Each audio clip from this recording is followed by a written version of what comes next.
நீங்கள் நிறைய பேர் நிறைய விஷயத்தை சாதிக்கணும்னு நினைக்கிறீங்க, சாதிக்கணும்னு ஆசைப்படுவீங்க. சாதிக்கணும்னு நீங்கள் ஆசைப்பட்ட உடனேயே உள்ளேருந்து ஒருத்தர் சொல்லுவான், இதெல்லாம் உன்னால் செய்ய முடியுமாடா, ஏன்டா இப்படி பண்ணுற, இதெல்லாம் நீ சத்தியமாக சாதிக்கவே முடியாது, பெரிய பிரச்சனை வந்துடும். இப்போ ஃபார் எக்ஸாம்பிள் நீங்கள் ஒரு கம்பெனி நடத்துகிறீங்க, ஒரு 10 பேர் வச்சு வேலை பார்த்து ஒரு குறிப்பிட்ட டேர்ன் ஓவர், ஒரு 2 crore டேர்ன் ஓவர் பண்ணிகிட்டு இருக்கிறீங்க. இப்போ டக்குன்னு இந்த டேர்ன் ஓவர் இன்க்ரீஸ் பண்ணுறதுக்கு, இந்த சேல்ஸ் இன்க்ரீஸ் பண்ணுறதுக்கு உங்களுக்கு பயங்கரமான ஒரு ஐடியா வருது. சரி, அது இன்க்ரீஸ் பண்ணணும்னா இப்போ 10 பேர் வச்சு வேலை பார்க்குற இடத்துல இன்னும் ஒரு 5 பேரை நான் ஹையர் பண்ணி பண்ணணும். இந்த 5 பேரை நான் ஹையர் பண்ணணுங்கிறது தான் ஸ்ட்ராட்டஜி. அதை பண்ணலான்னு நினைக்கும் போது உள்ளேருந்து ஒருத்தன் சொல்லுவான், டேய் நீ பாட்டுக்கு 5 பேரை ஹையர் பண்ணுற, அவனுக்கு சம்பளம் கொடுக்கணும், அந்த அளவுக்கு டேர்ன் ஓவர் மட்டும் ஏறலை, நாளைக்கு கிளைண்ட்டு வந்து இப்போ இருக்கிற கஸ்டமரும் ஓடி போயிட்டானா நீ என்னடா பண்ணுவேன், இருக்கிறதும் போயிடும்டா, நீ 10 வருஷமாக கட்டி காப்பாற்றின பிஸ்னஸே போயிடுன்னு உள்ளேருந்து ஒருத்தன் சொல்லுவான்.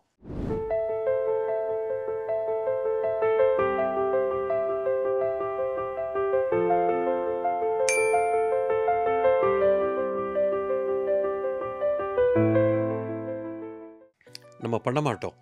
இப்போ என்ன நடந்திருக்குன்னா, இப்போ நீங்கள் வந்து சேல்ஸில் க்ரோத் ஆகணும்னு நினைக்கிறீங்க, உங்களுக்கு அதுக்கான ஐடியாவும் தோணுது. ஆனால் உள்ளேருந்து ஒருத்தன் வந்து மனசாட்சி அல்லது சப்கான்ஷியஸ் என்ன வேணால் பேர் வச்சுக்கோங்க, அவன் என்ன சொல்கிறான், இதை பண்ணக்கூடாதுடான்னு நிறுத்துகிறான். இது ஏன் நிறுத்துகிறான்? இந்த சப்கான்ஷியஸ்குள்ளே எப்படி இந்த மாதிரி ஒரு நெகட்டிவ் விஷயம் உள்ளே எப்படி போச்சுன்னா அதுக்கு நீங்கள் தான் காரணம், நீங்கள் தான் அதை பண்ணியிருக்கீங்க. இது எப்படி நடந்திருக்குன்னா, உங்களுடைய பாஸ்ட் எக்ஸ்பீரியன்ஸில், உங்களுடைய கடந்த கால வாழ்க்கையில் இந்த தொழிலாக இருக்கட்டும், இல்லை இதே மாதிரி வேறு தொழிலாக இருக்கட்டும், இல்லை வேறு ஒரு தொழிலாக கூட இருக்கலாம், அது மாதிரி உங்கள் ஃப்ரெண்ட்ஸ் சர்க்கிளில் உங்களை சுற்றி இருக்கிறவங்கள, இல்லை பேப்பரில் நியூஸில் பார்க்குறீங்க, இல்லை பக்கத்தில் கேள்விப்படுறீங்க. அப்போ வந்து ஒரு பிஸ்னஸை ஒருத்தன் பெருசாக ஆம்பிஷியஸாக வளர்க்கணும்னு நினைக்கும்போது ஒரு அகலக்கால்னு சொல்லுவாங்க, அதை வச்சு அவன் வந்து வீணாக போய் கீழே விழுந்த கேஸ் நிறைய பார்த்து இதனால் ஒரு பாதிப்படைஞ்சு உங்களுக்குள்ள ஒரு என்ன ஆயிடுச்சுன்னா ஒரு பய உணர்வு வந்துருச்சு பாஸ்ட் எக்ஸ்பீரியன்ஸில். இப்போ என்ன ஆகுதுன்னா, இது நிறைய கேசஸில் நடந்து இதை வந்து உங்களுடைய சப்கான்ஷியஸ் மைண்டு வந்து நம்ப ஆரம்பிச்சிருச்சுங்க. It started believing that okay, இந்த மாதிரி டக்குன்னு இப்படி அகலக்கால் எடுத்தோம்னா நிறைய பேர் மாட்டிக்கிறாங்க, 100க்கு 95 பேர் ஃபெயில் ஆகிடுவாங்க. அதை நீங்கள் பார்த்ததுனால இப்போ உங்கள் மனசுக்குள்ளே என்ன பண்ணிட்டீங்கன்னா ஒரு என்ட்ரியை போட்டிங்க, இப்படி ஆனால் நான் ஃபெயில் ஆகிடுவேன். இதுக்கு காரணமே நீங்கள் தான். ஒரு ஸ்ட்ராங் பிலீஃப் சிஸ்டம் உள்ளே வந்துருச்சு.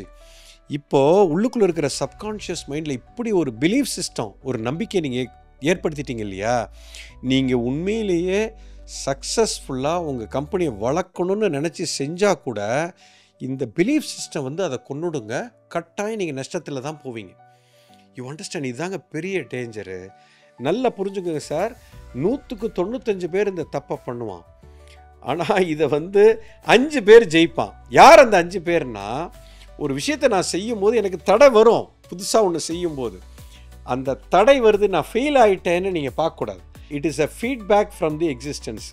வாழ்க்கை வந்து உங்களுக்கு, இந்த தொழில் வந்து உங்களுக்கு ஒரு விஷயத்தை கற்றுக் கொடுக்குதுன்னா, இந்த விஷயத்தை வளர்க்கும் போது இப்படி செய்யாத, அதை கற்றுக்கணும், அதை கற்றுக்கங்க.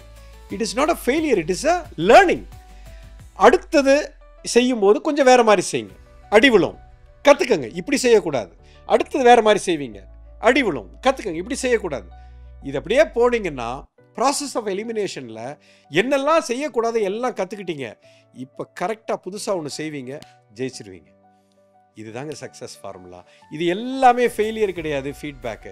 இதெல்லாம் ஃபெயிலியர்னு நினச்சி இதை கன்சிஸ்டண்ட்டாக எவன் அந்த ரெசிலியன்ஸோட போராடாமல் பாதியில் விட்டுட்டானோ இவங்கெல்லாம் கீழே போயிடுவாங்க. 100க்கு 95 பேர் ஃபெயில் ஆகிறது இங்கே தான். அந்த 5 பேர் பீக்குக்கு போகிறான் பார்த்தீங்களா, அவனுக்கு இந்த பர்சிஸ்டன்ஸ் இருக்கும், பர்சீவரன்ஸ் இருக்கும், பயங்கரமான பர்சீவரன்ஸ் இருக்கும், ரெசிலியன்ஸ் இருக்கும். என்ன ஃபெயிலியர் வந்தாலும் எந்திரிச்சு நிற்பான். அது ஃபெயிலியர் கிடையாது, ஃபீட்பேக்குங்கிற புரிஞ்சுக்கிட்டு பண்ணும்போது பெரிய வெற்றியாளர் நாம் மாறிடுவீங்க. ஸோ இப்போ எனக்குள்ள ஒருத்தன் இந்த மாதிரி ஒரு தாட்டில் என்ன பிலீஃப் சிஸ்டத்தை மாற்றுறான் அப்படின்னா அதுக்கு காரணமாக இருக்கிற அத்தனை விஷயத்தையும் நீங்கள் பண்ணியிருக்கீங்க.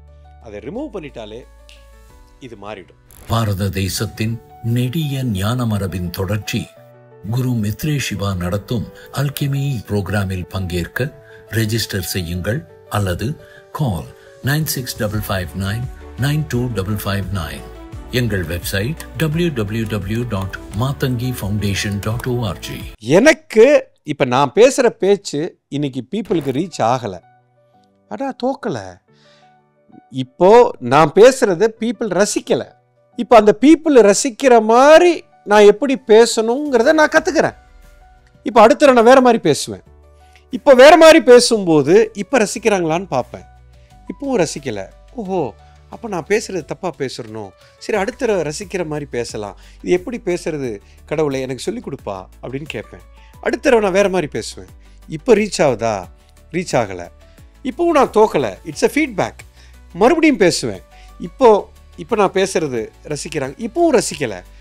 நான் விடவே மாட்டேன். இப்போ நான் எப்படியெல்லாம் பேசக்கூடாது அப்படிங்கிறத இப்போ 10 தடவை எனக்கு அடி விழுந்திருக்கு. இது அடி இல்லை, என்னைய கரெக்ஷன் ப்ராசஸ். இது it's a feedback from the existence. பிரமாதம். இப்போது ஒரு ஸ்பீச் நான் கொடுக்கணும் அப்படின்னா இந்த 10 வகையாக நான் பேசக்கூடாதுங்கிற பெரிய அனுபவத்தை எனக்கு இந்த எக்ஸிஸ்டன்ஸ் கொடுத்துருக்குது. இதை நான் கற்றுக்கிட்டேன். இப்போ அடுத்தது நான் பேசுவேன், மக்களுக்கு பிடிச்சிருச்சு. இப்போ இதுதான் சக்ஸஸ் ஃபார்முலா. இந்த 11வது தடவை நான் என்ன பண்ணுறேன் அப்படிங்கிறத எனக்கு கண்டுபிடிக்கிறதுக்கு நான் 10 தடவை எனக்கு ஃபீட்பேக் கிடச்சிருக்கிறது. இதுதாங்க மிகப்பெரிய ரகசியம். You understand. Thomas Alva Edison பற்றி ஒரு சின்ன உதாரணம் சொல்லணும்னா, அவர் லைட்டை கண்டுபிடிச்சப்ப கிட்டத்தட்ட 10,000 தடவை ஃபெயில் ஆனதாக சொல்கிறாங்க. 10,000 தடவை அந்த கனெக்ட் பண்ணும்போது லைட்டு எரியலைங்க, ஃபெயில் ஆகிட்டே இருந்தது. அந்த 10,000 தடவை முடித்ததுக்கு அப்புறம்தான் லைட்டு எரிஞ்சுது. அப்போ கேட்டாங்க அவர்கிட்ட போய், ஏன்பா நீ இத்தனை தடவை உனக்கு எப்படிப்பா இந்த பொறுமை வந்துச்சு? 10,000 தடவை நீ ஃபெயில் ஆகிட்ட. அவன் கிறுக்கு பிடிச்சி போட்டுட்டு ஓடி இருக்கணும். அப்போது அவர் ஒரு அற்புதமான பதில் சொன்னார். 10,000 தடவை நான் ஃபெயில் ஆகலைங்க, தப்பாக சொல்கிறீங்க. 10,000 தடவை இதை எப்படி செய்யக்கூடாதுன்னு நான் கற்றுக்கிட்டேன்.